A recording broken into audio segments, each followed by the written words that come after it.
You ever have one of those days where you just wake up and feel unstoppable? Like everything just clicks, you're in the zone, you speak up, you don't overthink, and for once it feels easy. Then the next day it's gone. You can't even remember what it felt like. You start talking and suddenly your brain's like, what if I sound dumb? And just like that, it disappears. It's frustrating, right? You keep trying to find that version of yourself again, the confident one. The one that doesn't freeze up or second guess every word. You tell yourself, I just need to believe in myself more, but no matter how much you try to hype yourself up, it never actually sticks.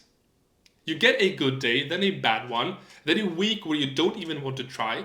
If that sounds familiar, this video is for you because confidence isn't missing, it is just being built the wrong way. And once you understand how it actually works, you can make it stick for real. But before we dive in, quick note, if you want help building real grounded confidence, the kind that actually lasts for a long time, my community is linked down below.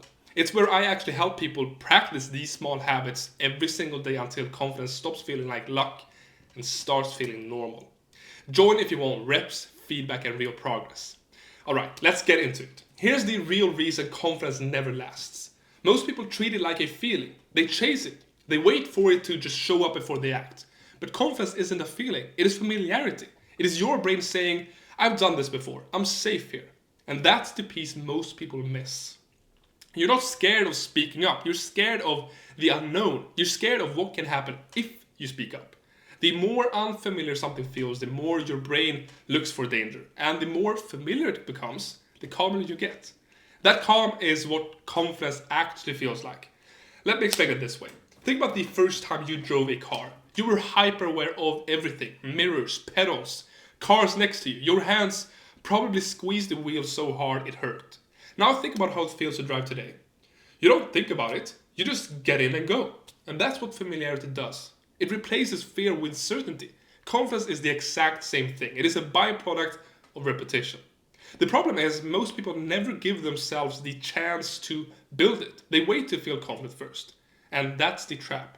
Your brain doesn't reward self-belief, it rewards evidence. It believes what it sees you do repeatedly. So if you only speak up on the days where you feel confident, you're training your brain that those moments are rare and special.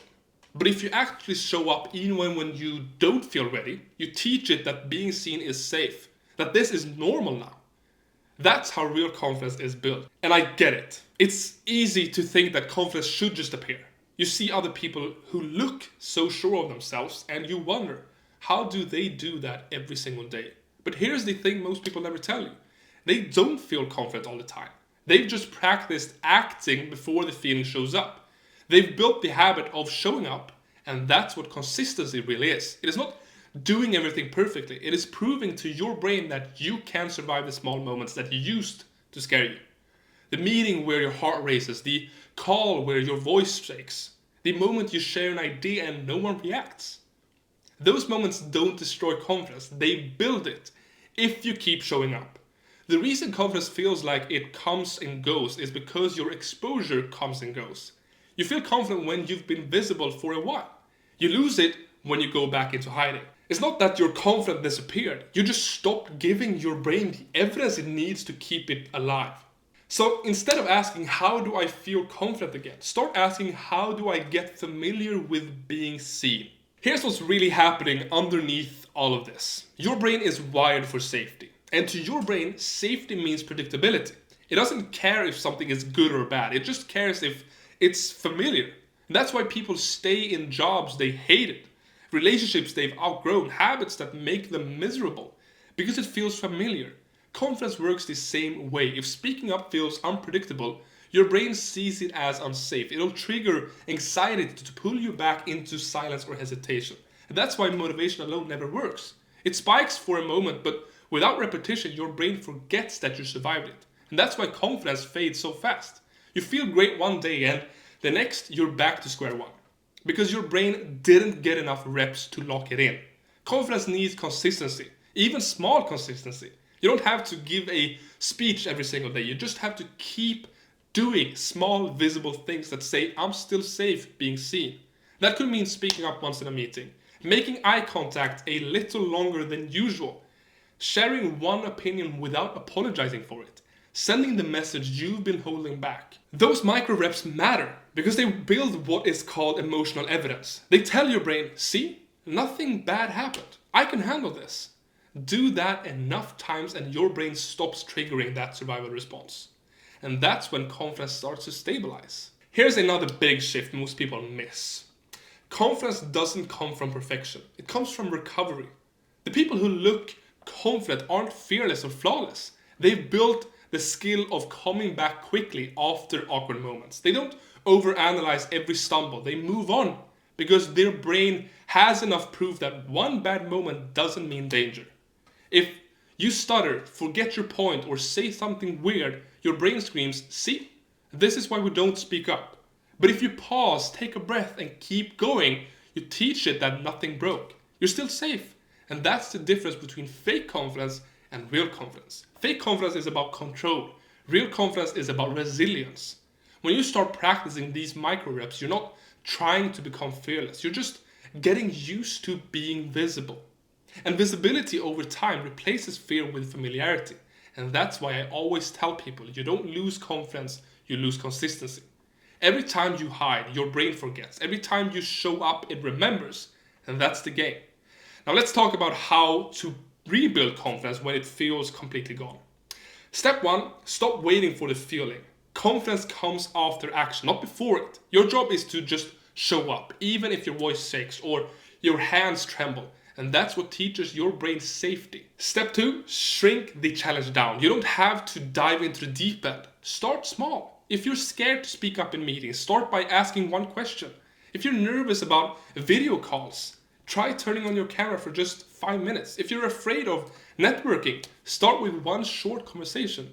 Build the evidence gradually. It compounds faster than you think. Step 3, track your proof. Confidence is built from data. After every small rep, write down what happened. It sounds silly, but it helps your brain actually register the evidence. I spoke up and nothing bad happened. I forgot my point, but I recovered fast. I shared an idea and someone agreed. Each line reinforces safety. Step 4, separate who you are from what you perform. Confidence stops when you link mistakes to your identity. You're not bad at communication. You're someone learning a skill. You're not awkward. You're adapting. That small reframe stops your inner critic from spiraling and lets you focus on practice instead of perfection. Here's the beautiful thing about all of this. Once you understand how confidence actually works, you stop seeing it as something fragile. You realize it is not this mysterious energy that comes and goes. It is just a skill you maintain, like strength or flexibility. If you stop training it, it fades. If you keep training it, it compounds. And that's why exposure is everything. If you want confidence to last, you have to make visibility a normal part of your life. Not a special occasion, not a moment you psych yourself up for. Just something you do. And that is what we work on inside my community. Real communication habits, small reps, real people practicing this every day. So if you want to start building confidence that actually sticks, the link is down below. Join us, it's free for now. Let me leave you with this. You're not broken for losing confidence, you're human. Your brain just needs proof, not pressure. And the fastest way to give it proof is to stop waiting for confidence to arrive and start acting like the person who already has it. Confidence doesn't start with belief, it starts with behavior. So say the thing, take the moment, let yourself be seen again. Because the more you do, the less it'll feel like courage, and the more it'll just feel like you. If this helped, hit subscribe. I post new videos like this every single week on mastering communication. I'm building the kind of confidence that actually lasts. See you in the next video. Bye bye.